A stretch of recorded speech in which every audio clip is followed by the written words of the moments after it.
Olá pessoal, seja muito bem-vindo. Vamos começar mais uma análise aqui no nosso canal. Já vou pedindo que se inscreva, por favor, e compartilhe se puder. Hoje nós vamos falar sobre o jogo sujo da política que quer colocar a ex-primeira-dama de fora do pleito de 2026. Também vamos mostrar o impacto que a isenção no imposto de renda anunciada pelo presidente Lula vai causar na economia.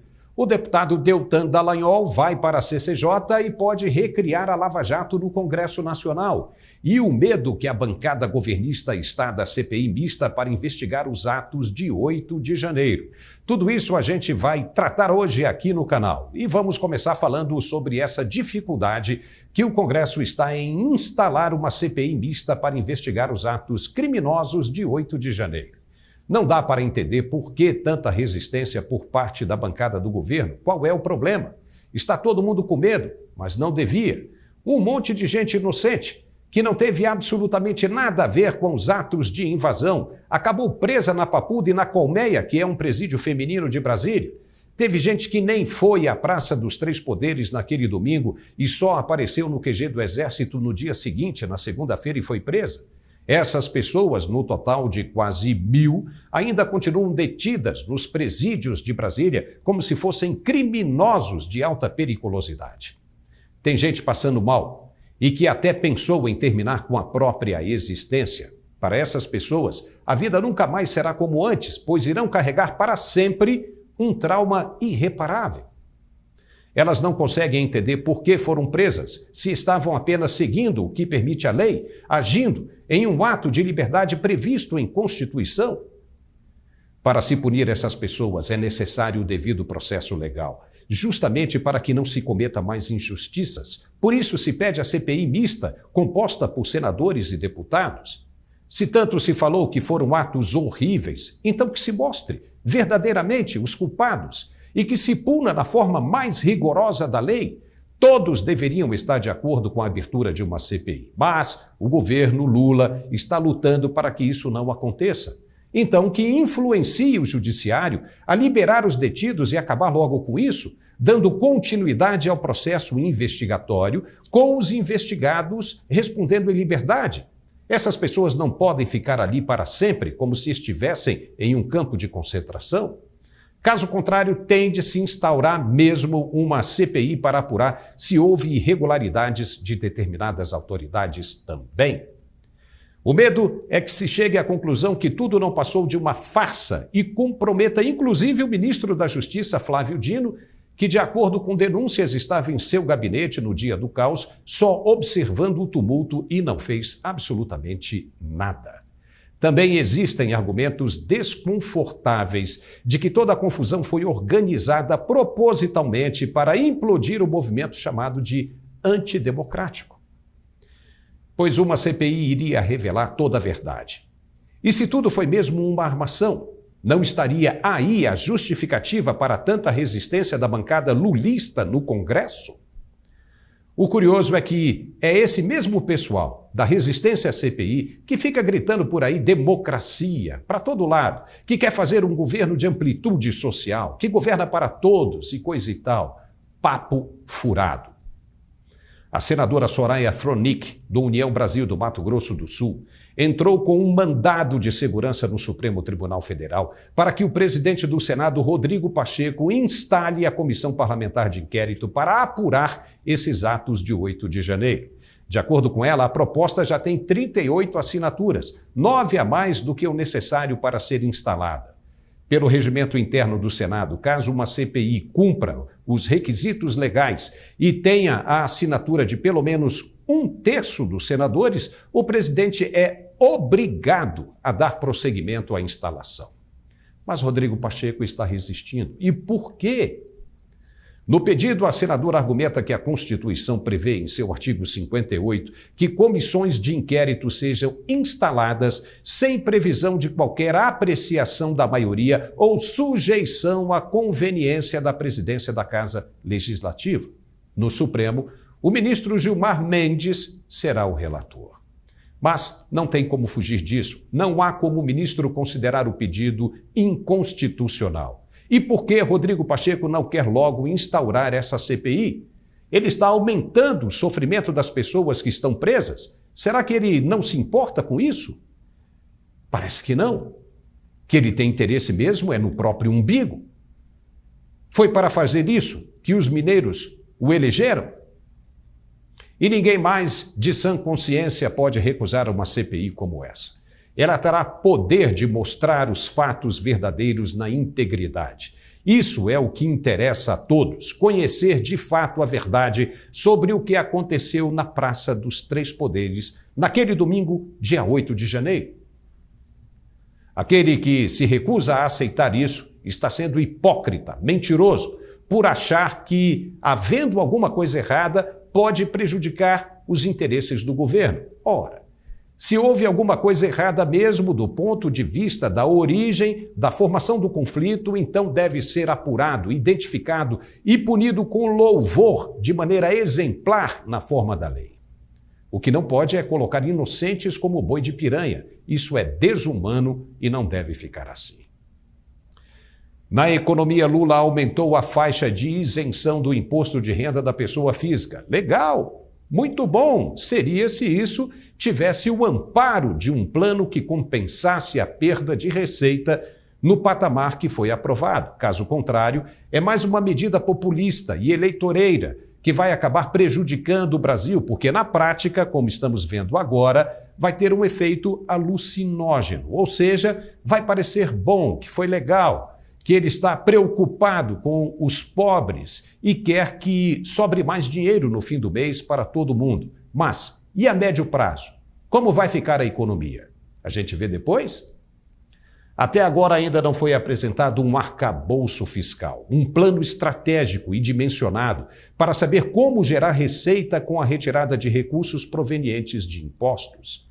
O impacto da medida tomada nesta quinta-feira, dia 16, será de 108 bilhões de reais em 2024, segundo analistas financeiros. Da onde vai sair dinheiro para cobrir tudo isso? Sim, alguém terá de arcar com mais essa despesa para manter o equilíbrio fiscal.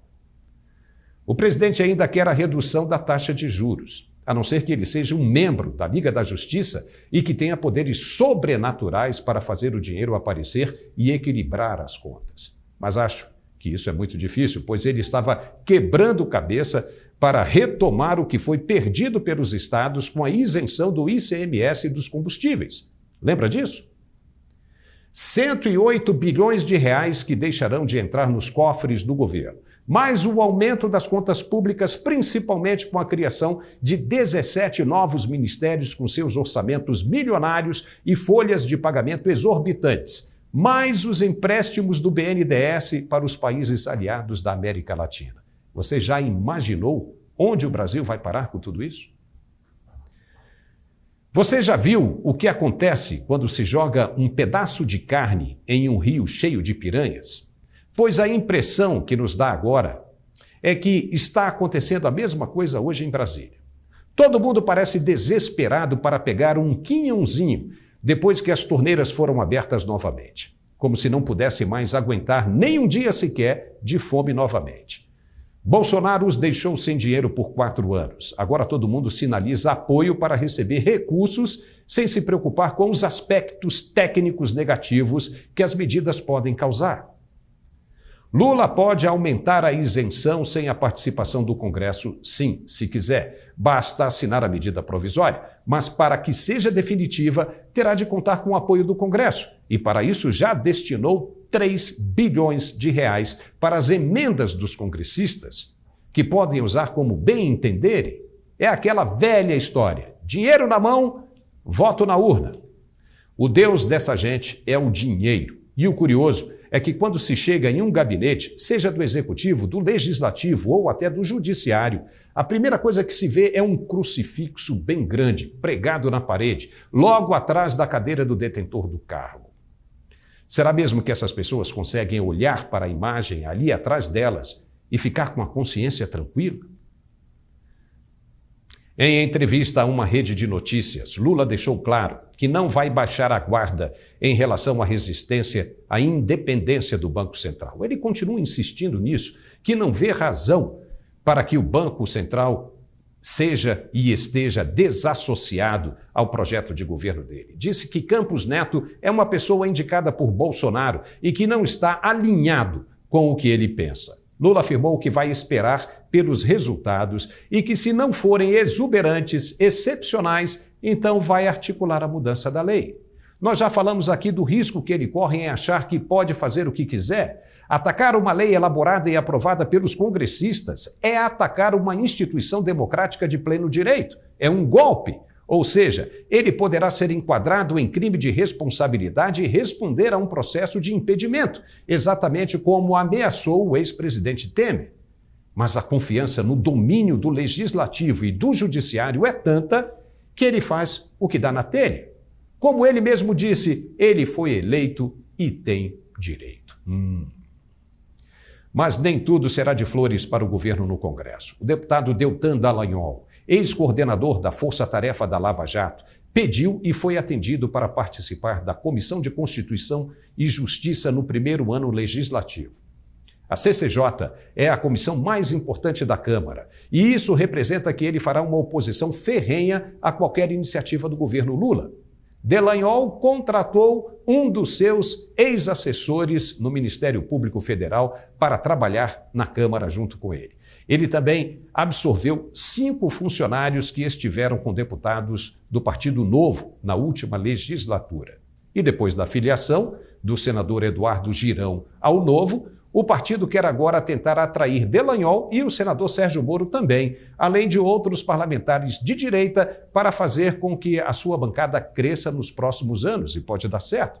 E ao que parece, se a intenção for mesmo essa, toda a tropa de choque de procuradores da Lava Jato pode estar de volta, só que agora dentro do próprio Congresso Nacional. A ideia parece mesmo muito boa e contará com fundamentos jurídicos mais que suficientes para essa turma fazer o contrapeso ao governo Lula. E para encerrar, foi só a ex-primeira-dama se manifestar, dar o ar da graça que a caçada começou. O objetivo dos opositores, os que querem se eternizar no poder, é eliminar qualquer ameaça de arregimentação popular que possa surgir. Um dos passos será tentar anular Michele Bolsonaro para que ela não possa ser apresentada como uma opção de força para as eleições de 2026. Se ela for condenada em qualquer processo que seja, então se enquadrará na lei da ficha suja e não poderá mais concorrer ao pleito. O Ministério Público do Trabalho abriu um inquérito para investigar possível assédio moral contra funcionários do Palácio da Alvorada cometido por Michele. A investigação tem como base denúncias de funcionários que trabalhavam no Alvorada. Segundo os relatos, Michele tratava seus subordinados com desdém e até ameaçava se não seguissem suas ordens. Oh, dó! Isso está com cara de que também não vai para frente. É claro que parece mais uma manobra para tirar do páreo uma forte candidata. Para a condenação serão necessárias muitas provas irrefutáveis. Caso contrário, será mais um tiro na água. Impressionante e chega a ser nojento esse mundo da política. Nos dá ânsia de vômito diante de tanta malandragem e desrespeito pelo compromisso que assumiram. O jogo sujo é sim nojento. Ficamos por aqui com essa análise. Peço que se inscreva em nosso canal e compartilhe o máximo que puder. Isso nos ajuda bastante. Um forte abraço, um bom fim de semana e até a próxima.